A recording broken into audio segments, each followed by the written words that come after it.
Paris, the city of fashion, the city of art, the city of light, and now, whether you like it or not, the city of football money. But here is something most people do not know. Paris Saint-Germain was not always a superpower. It was not always rich. It was not always famous. For most of its history, PSG was a club constantly on the edge of bankruptcy, of relegation, of simply disappearing.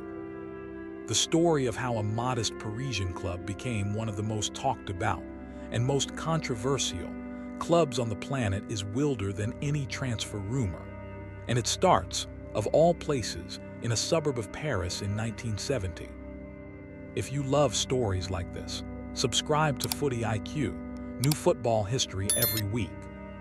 Paris in 1970 had a problem, a strange problem for a city of that size. It had no serious football club. France had great clubs, Marseille in the south, Saint-Étienne in the center. But Paris, the capital city, had been left behind.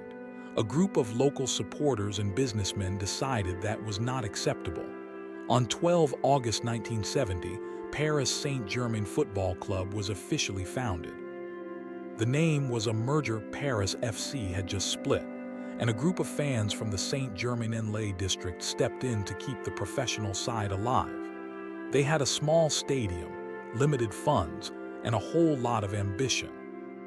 The early years were chaotic. The club bounced between the top two divisions, nearly folded financially more than once, and struggled to build any consistent identity. But Paris kept coming. The fans kept turning up. And slowly, very slowly, the club started to find its footing. In 1974, PSG moved into the Parc des Princes, the iconic stadium in the 16th arrondissement that would become their permanent home. Suddenly, they had a stage. Now they needed the performances to match it. The turning point came in 1991, and it came from television, not football. Canal+, the French pay-TV broadcaster, bought a majority stake in PSG. For the first time in the club's history, there was real, serious money available. Canal+ brought in players, they brought in organization, and they brought in a young African striker that the world was about to fall in love with. George Weah arrived at PSG in 1992, at a time when African players were still widely underestimated in European football. Weah was something different. Fast, powerful, technically brilliant, he was impossible to ignore. Under PSG, he became one of the best players in the world. And in 1995, he became the first, and to this day, only African player to win the Ballon d'Or. But Weah was not alone. PSG built a real team in this era. Brazilian Rai in midfield, Valdo pulling strings, and David Ginola dazzling fans with his skill and flair on the left wing. The trophies started to come. The Coupe de France, the league title in 1994, PSG's first and for a long time only League One championship, and then came Europe. On 8 May 1996, PSG beat Rapid Vienna in the UEFA Cup Winners' Cup final in Brussels. Bruno Ngati, Bruno Ballon, Yori Djorkaeff, they were electric that night. It remains the only major European trophy in PSG's history, and for years, it would be the highest point the club had ever reached. This is the kind of story Footy IQ was made for. Like this video, it genuinely helps the channel grow. After the peak of 1996, PSG fell, and they fell hard. Canal+ began pulling back its investment. The squad aged. Managers rotated at a dizzying pace, 13 different coaches in just over a decade. Star players left. Young talent was not developed, and the club's finances deteriorated to the point of crisis. On the pitch, the results were embarrassing for a club of PSG's ambitions. In 2011, they finished 5th in League One. They had not won the French title in 17 years. They were being consistently outperformed by Marseille and Lyon. Off the pitch, the situation was even worse. The Parc des Princes had sections with a genuine hooligan problem. In 2010, A supporter was killed in violent clashes outside the ground. It was a dark, chaotic time, and the club was desperate for change. That change came from somewhere nobody expected, from a country barely anyone had associated with football just a few years before. On 30 June 2011, Qatar Sports Investments, owned by the Qatari royal family, completed a takeover of Paris Saint-Germain. The purchase price, around 50 million euros, what they would spend in the years that followed, incomprehensibly more. The immediate impact was impossible to miss. Within months, PSG had signed Javier Pastore, then one of the most exciting midfielders in Europe. Then came Thiago Silva, the Brazilian defensive rock. Then Zlatan Ibrahimovic, the most magnetic, controversial, brilliant striker in world football at the time. Zlatan was not just a player, he was an event. Every press conference, every goal, every moment on the pitch was watched by millions around the world. He scored 156 goals in 180 appearances for PSG. He won 4 consecutive League One titles, and he made sure that everyone knew who PSG were. Under Carlo Ancelotti and then Laurent Blanc, PSG became the dominant force in French football. The league title in 2013, then 2014, then 2015, then 2016. Domestically, they were untouchable. But Europe remained a different story. Quarterfinal exits, round of 16 collapses, and then, on the night of 8 March 2017, the most humiliating defeat in the history of the club. PSG had won the first leg of their Champions League round of 16 tie 4-0, 4 goals ahead going into the return leg at Camp Nou. The tie was effectively over, or so the entire world thought. Barcelona scored 3 times before halftime, then scored again. Then, in the dying minutes, Neymar, who would later join PSG, won a penalty, scored a free kick, and set up Sergi Roberto for a goal in the 95th minute that sent the ground into delirium.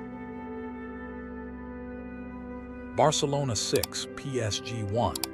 One of the greatest comebacks in football history. For PSG, it was a wound that would take years to heal, and it made one thing absolutely clear: domestic dominance was not enough.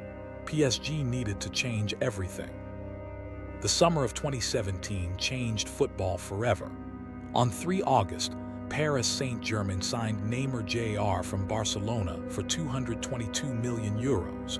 222 million. At the time, it was more than double the previous world transfer record. The football world genuinely did not know what to say.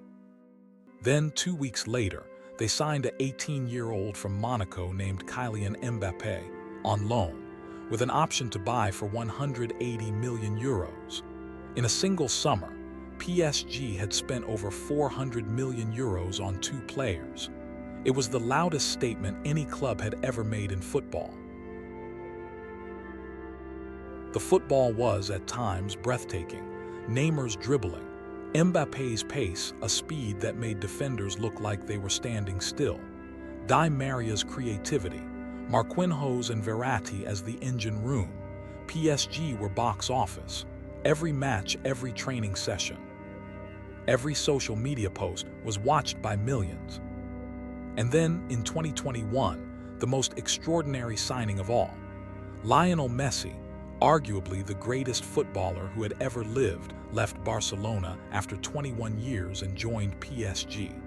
The images of Messi in a Paris shirt felt almost surreal. But here is the honest truth about the Galacticos era. For all the individual brilliance, it did not work the way it was supposed to. Messi struggled to adapt and never found his best form in Paris. Neymar was frequently injured. The team never clicked as a unit when it mattered most. In the Champions League, the trophy that Qatar Sports Investments had built this project around, PSG kept falling short. Knocked out by Real Madrid, by Manchester City, by Bayern Munich, the quarterfinal ceiling became a running joke. The most expensive squad in football history simply could not win the biggest prize. Stories like this are why football never gets boring. Subscribe to Footy IQ. We do this every week. In the summer of 2023, the era officially ended. Neymar was sold to Al Hilal in Saudi Arabia. Messi left for Inter Miami. And in 2024, after years of negotiations, Kylian Mbappé, the player PSG had built their identity around, left for Real Madrid. The Galacticos project was over. But what came next surprised a lot of people. PSG did not panic. They did not throw money at the problem again. Instead, they brought in Luis Enrique as manager, a coach known for building teams that press hard, play fast, and function as a collective rather than a collection of stars. The new PSG is younger, more dynamic, more of a team. Players like Ousmane Dembélé, Bradley Barcola, and Vitinha represent a different kind of ambition, not the biggest names in the world, but the right players for the system. The Champions League remains the obsession. The one trophy that would validate everything, the billions spent, the stars assembled, the entire Qatari project. PSG reached the semifinals in 2024, losing to Borussia Dortmund. Close, but not yet there. Paris Saint-Germain are one of the most divisive clubs in world football. People love them or despise them, rarely anything in between. To their critics, they are everything wrong with modern football, a project funded by sovereign wealth, distorting the transfer market, buying success rather than earning it. To their supporters, and there are hundreds of millions of them worldwide, PSG are the proof that football is a global game now, that a club founded 50 years ago in a Parisian suburb can become one of the most recognized names on the planet. Both things are true, and that is what makes PSG so fascinating. They are a club still searching for their place in history, still chasing the one night, one Champions League final that would make everything make sense. Whether that night ever comes, nobody knows. But in Paris, they will not stop believing. I say Paris. This is Paris, and Paris does not accept second place forever. If this gave you a new appreciation for PSG, like and subscribe to Footy IQ. See you in the next one.